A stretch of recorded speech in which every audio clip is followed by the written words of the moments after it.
દ્વારકાધીશ. આજની રાત અને રોજ કહું છું કે સરપ ઓછા થઈ જવા જોઈએ ઠંડીને કારણે, પણ આ જે સરપ છે એને બધા ખૂબ સારી રીતે જોજો. આને કહેવાય કોમન ક્રેટ.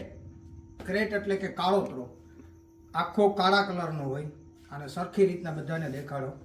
આખો કાળા કલરનો અને અહીંયા બોડી ઉપર આવી રીતના થોડા થોડા અંતરે જાણે કોડા મૂક્યા હોય ને, આપણે જે ઇસ્ટોચોમના કોડાએ રમીએ એ કોડા, ચોકલેટી કલરનો, કાળા કલરનો, અને બંને સાઈડ બંને કોર આવી રીતના ડબલ ડબલ પટ્ટા, ડબલ ડબલ ધારીઓ, છેટ પૂંછડી સુધી એને આવી રીતના ડબલ ધારી હોય.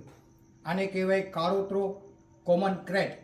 આ સરપ છે એ ઠંડીથી બચવા માટે આપણી આ જે પથારીઓ હોય એ પથારીમાં આપણી શરીરની હૂંફ, આપણી શરીરની ગરમી આને ગમે, આપણી ભેગો આવીને આ સૂઈ જાય. આ સૂઈ જાય એટલું જ નહીં, સૂઈ ગયા પછી આપણે જરાક પણ આપણા શરીરની મૂવમેન્ટ કરીએ, હલનચલન કરીએ ને એટલે એ તરત આપણે બાઇટ કરી લઈએ. બાઇટ કરી લઈએ એટલે કે બટકું ભરી લઈએ.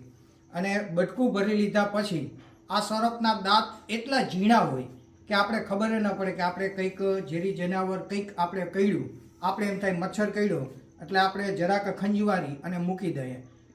કલાક પછી પેટમાં દુખે, ચક્કર આવે, માથું દુખે. રાતના સમયે જ નીકળે, રાત સિવાય આ સરપ નીકળે નહીં.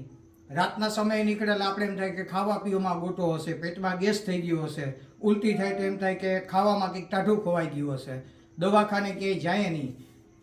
સવાર પડતાની સાથે સાથે આપણે કેવલ મોત આવે અને આ સરપ કરડે એટલે મરવા સિવાય આપણી પાસે બીજો કોઈ રસ્તો જ ન હોય. બીજા સરપ કરડે તો આપણે દવાખાને જઈ શકીએ, બળતરા થાય, ખંજવાર થાય, ચક્કર આવે, તરત ખબર પડી જાય. આ સરપ રાતના જ નીકળે, રાતના જ કરડે અને દાંત સાવ ઝીણા દાંત હોય.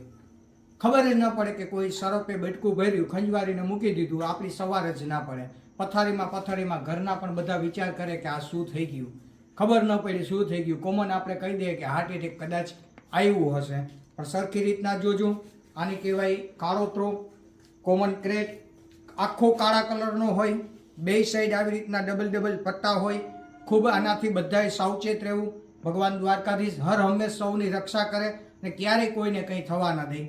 જય દ્વારકાધીશ.